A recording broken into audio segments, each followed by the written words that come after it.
Imagine an organization, right? And they decide to send out 4 urgent reminders about a critical safety deadline. Which, I mean, sounds perfectly logical on paper. You want compliance, you send reminders. Exactly. They're operating under this totally logical assumption that more reminders guarantee higher compliance. But what if I told you that sending those 4 emails actually decreased the likelihood of that form ever being signed? It's totally counterintuitive, but it happens all the time. Yeah, and if you have ever stared at a flooded inbox, feeling like literally every single message is marked with a red exclamation point, but somehow nothing actually feels important anymore, well, this deep dive is built exactly for you. Because we are dissecting what might honestly be the defining professional hazard of our era. Just the sheer inability to separate the vital signals from the deafening noise. Right. So today we are pulling our insights from this really fascinating 2025 thought leadership piece. It's written by Isaac Dury, the CEO and founder of TidyHQ, and it's titled Signal to Noise in 2026: How Sports Organizations Fight Information Overload. And the mission here is to extract the absolute smartest strategies for cutting through all that digital clutter. Right. And what's wild is that these lessons were forged in the trenches of community sports administration. But the solutions, I mean, they are universally applicable. Oh, absolutely. Whether you're, running a regional division for a Fortune 500 company, or managing a massive nonprofit, or literally just trying to get your extended family to read a group chat. Good luck with that one. Right. But the underlying mechanics of human attention, they're identical across all of those. Okay, let's unpack this. I want to start by painting a really vivid picture of the baseline reality that Dury presents for the year 2026. Picture the secretary of a local football club. Okay, I'm picturing them. So they already hold down a full-time job, they have kids, and then on top of those massive pillars, they are volunteering roughly 14 hours a week just to keep this local sports club afloat. And the digital footprint of that specific life is staggering when you actually map it out. What's fascinating here is that we are looking at a daily intake of maybe 200 plus work emails, Right. plus perhaps another 50 personal emails, plus a shared club inbox that's spitting out another 20 to 30 operational emails a day. And we all know email is just the tip of the iceberg, right? You have to layer on the WhatsApp groups that are just firing off constantly. The WhatsApp groups are relentless. Yeah, the Facebook groups, the Instagram notifications, LinkedIn messages, standard SMS texts from family and players. And if they work for a larger corporation during their day job, you have Slack or Microsoft Teams pinging them all day. Exactly. Every single one of those channels is just this closed system, and it is screaming for immediate attention. Yeah, and into this completely saturated environment steps the peak body, the regional or national organization that oversees the sport. Right. And to be fair, they aren't sending spam. They are trying to transmit highly sensitive, vital operational data. We're talking compliance mandates, right? Like insurance and child safeguarding protocols. Exactly. They need to communicate policy updates, hard deadlines for financial reporting. They've got workshop schedules, season fixtures, rule changes. They're just dumping all of this into the mix. But the problem is their methodology. They send all of this via email, and they mark nearly all of it as quote-unquote important. They are essentially tossing more paper onto an already raging fire. Yeah, and the core tension that Dury identifies right away is that the plummeting compliance rates we see across these organizations, it doesn't stem from a lack of dedication. No, not at all. These volunteer administrators, they deeply care about safety and governance. Right, but they literally cannot hear the organization over the baseline noise of their own lives. Dury points out that the volunteer simply never sees, 90% of the communication. And of the 10% they do actually manage to open, their brain physically cannot process the cognitive load. Which brings us to how organizations currently try to break through. Because when an organization realizes their vital communications are being ignored, their instinct is universally the same. Right, they yell louder. Exactly. The center interprets silence as ignorance, so they initiate this vicious cycle of the follow-up email. Oh, the dreaded follow-up. Yeah, you send the initial email detailing a compliance deadline. Mm-hmm. A week passes with no response, so you send a 1-week follow-up. Naturally. Then 3 days before the deadline, you deploy a final warning. Then, inevitably, you send a post-deadline escalation email because the volunteer still missed it. So we've gone from 1 necessary email to 4, but I have to push back a little here just to test the logic of that progression. Sure, go ahead. If a deadline is genuinely looming, like a hard, real-world deadline for liability insurance, isn't sending a reminder the responsible action? I mean, As a sender, you have a duty of care to warn them. If you don't send the follow-up, how else do they know the cliff is approaching? Well, the intention behind the follow-up is certainly rooted in responsibility. We'll grant that. But we have to analyze the mechanism of how that communication is actually received. Okay, fair. Let's look at the volunteers' experience when they finally get a minute to sit down on a Sunday night and open their inbox. They don't experience a helpful sequence of gentle nudges. Right, they're seeing the whole pile at once. Exactly. They're confronted with 4 different versions of the exact same message sitting in their queue.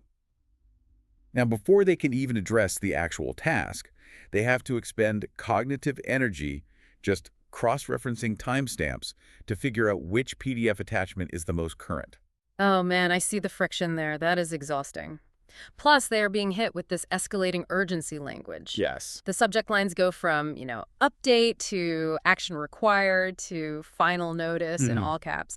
That progression doesn't clarify the task at all. It just creates panic. Exactly. It's like the boy who cried wolf, but instead of a wolf, it's a 30-page PDF about public liability insurance. That is the perfect way to describe it. And if every subject line in my inbox is screaming at me in all caps, my brain's defense mechanism is to categorize all of it as background noise. I'm just going to close the app and walk away. Right, because the organizations are treating a symptom rather than the disease.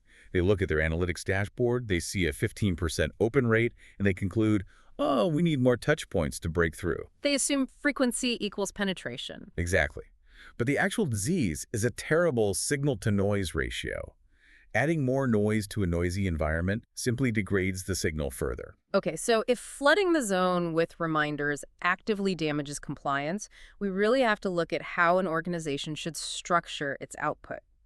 The source material outlines this major shift from managing volume to mastering taxonomy. Yes, the taxonomy is key. And here's where it gets really interesting, because Dury brings in this fascinating case study from a sports organization called PFL. Oh, the PFL audit. Yeah. This was a massive cognitive breakthrough. Yeah. They basically decided to halt their normal operations and conduct a huge audit of their own communications.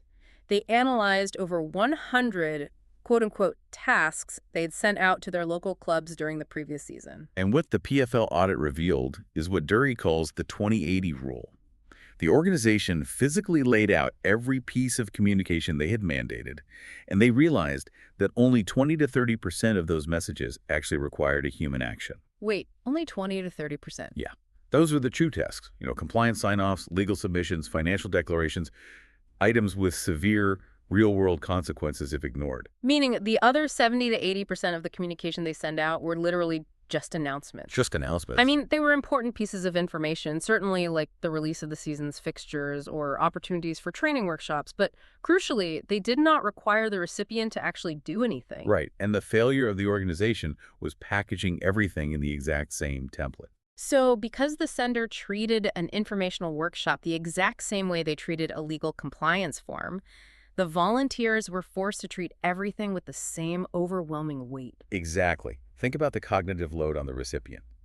If you open a portal and the system tells you that you have 30 pending tasks, human nature dictates that you are going to procrastinate. Oh, 100%. I'm closing that tab immediately. But if that same system categorizes the information properly, so it shows you just 5 true tasks with clear deadlines, alongside 25 announcements that you can just passively scroll through while drinking your morning coffee, the entire psychological barrier evaporates. And the source connects this taxonomic breakthrough to something far outside the sporting world, right? ISO standards, the International Organization for Standardization. Yes, because if we connect this to the bigger picture, peak sporting bodies are obviously not the first entities to deal with life or death information being lost in the shuffle. Right, you've got global logistics companies, emergency services, massive hospital networks. They've been fighting this battle for decades. And they solved it by codifying triage. Triage is the perfect framework here. I mean, a hospital does not use the same alarm system for a patient with a broken toe as they do for a patient in cardiac arrest. That makes total sense. So the text outlines how organizations must borrow these 4 distinct ISO levels of urgency. Right, let's break those down. Level 1 is critical. This demands immediate action, and failure to act results in massive systemic consequences. Okay, critical. Got it. Level 2 is urgent. Action is required, but within a designated time frame, and it carries moderate consequences. Then what's level 3? Level 3 is standard. That's your routine operational communication, needing no immediate action. And finally, level 4 is FYI, purely informational, requiring no action at all. Enduring notes a really critical rule for making this framework actually survive contact with reality. The sender must ruthlessly limit what they classify as critical. Oh, absolutely. The moment you elevate a standard announcement to critical just because, you want more eyeballs on it, you destroy the credibility of the entire system. Right. And part of maintaining that credibility involves separating the delivery channels based on the urgency level. Channel separation is so vital. A critical task warrants a text message, an automated phone call, and an email. But an FYI announcement, Right. that shouldn't even trigger an email notification. It should just sit quietly in an internal portal or a news feed, waiting for the user to discover it on their own time. But, and this is a big but, expecting a human being to manually sort 30 incoming messages into those 4 ISO buckets is just adding another administrative chore to their day. Yeah, that defeats the whole purpose. Exactly. If the sender doesn't triage the communication before it leaves the building, the receiver is forced to do it. That's where human limitation hits a wall, which requires us to look at the tech fixes, the distribution layer of the technology itself. Right, because once you have the correct categories established, Yeah. you need a delivery mechanism intelligent enough to ensure the signal reaches the precise person who needs it. And the text uses the TidyConnect system as the prime example of how to execute this. They call it role-based routing. Yeah, the mechanics of domain-based or role-based routing represent a structural fix to the distribution problem. Historically, a peak body blasts a compliance email to a generic address, like admin@localclub.com. And they just hope that whoever monitors that inbox forwards it to the correct department. Exactly. But the modern approach links live organizational roles directly to communication tags. So if the peak body has an update regarding financial auditing, that specific message bypasses the generic inbox entirely and routes directly to the individual tagged as the club's treasurer in the database. Right. And if there's a safety protocol change, it routes exclusively to the designated safety officer. It's brilliant. It addresses the core definition of noise, which is irrelevant information. I mean, if a volunteer signs up to be the events coordinator and their inbox is suddenly flooded with legal compliance forms meant for the president, that establishes a pattern of irrelevance. It trains their brain to systematically ignore all messages from that sender. It's the exact same psychology as getting your neighbor's mail every day. Oh, that's a great analogy. Right. The first few times, you politely walk it over to their porch. But after a month of getting their catalogs and utility bills mixed in with your own important documents, you start to resent the mailbox itself. You might even stop checking it entirely because the act of sorting through the irrelevance has become a burden. Exactly. Role-based routing fixes this dynamically. The total volume of information the peak body sends out hasn't changed at all, but the noise level for the individual receiver drops dramatically. Now, you might wonder what happens in smaller organizations where one individual might hold 3 different roles. Oh, that's a good point. Like a single volunteer might be the secretary, the treasurer, Andy, the safety officer. Does the system just blast them from 3 different angles, replicating the original problem? Which would be a massive friction point. Yeah. If I'm wearing 3 hats, do I get 3 different emails for every update? Right, that sounds like a nightmare. Well, a sophisticated routing system resolves this through intelligent batching and deduplication. Because the system recognizes the unique user ID behind those 3 roles, it collates the relevant signals into a single digest or a unified dashboard. Okay, so it ensures the user sees everything pertinent to their various hats without being penalized by the algorithm for their extra volunteering. Exactly. And speaking of algorithms, the text introduces a diagnostic tool that I find absolutely fascinating. It's called the Notification Health Fatigue Indicator. Yes. This concept is incredible. It functions almost like a check engine light, but for human communication. Instead of measuring what the receiver is doing, it measures the burden the sender is creating. It acts as a real-time algorithmic feedback loop for the organization's outbound communication. It scores outgoing messages on a traffic light spectrum. So green, yellow, red. Right. Green indicates a sustainable level of communication. Okay. Yellow acts as a warning sign. You trending toward fatigue risk and open rates will likely suffer. And red. Red means you are actively over-communicating. And you should expect community engagement to just flatline. I really want to break down how that math actually works, because it isn't just a raw count of how many emails you send in a week, right? It seems to be weighing the cognitive tax of the messages. Exactly. The formula tracks several weighted variables. It certainly monitors total volume and frequency over time, but it also integrates the taxonomy we discussed earlier. So it weighs a task far heavier than an announcement. Yes. And most importantly, it tracks acknowledgement requirements. The algorithm assigns a massive cost to any communication that forces the user to stop what they're doing, log into a system, and click a button to prove they read the document. That makes perfect sense. So if you string too many of those high-cost interactions together within a 7-day window, the system pushes you into the red. It serves as a forcing function, making the organization look in the mirror before they hit send. Because usually, organizations just operate blindly until someone complains. But in the real world, overwhelmed volunteers or employees rarely send an email to complain about too many emails. No, they just quietly disengage. Exactly. This notification health tool makes invisible fatigue visible to the sender. But, solving the taxonomy and the routing logic is a massive victory. But Dury's research highlights a really harsh reality. What's that? Perfect logic can still be derailed by poor design and rigid internet infrastructure. There are hidden frictions that break even the best systems. Let's start with the human error side specifically, the user experience or UX. During PFL's testing phase, they implemented that role-based routing we just talked about.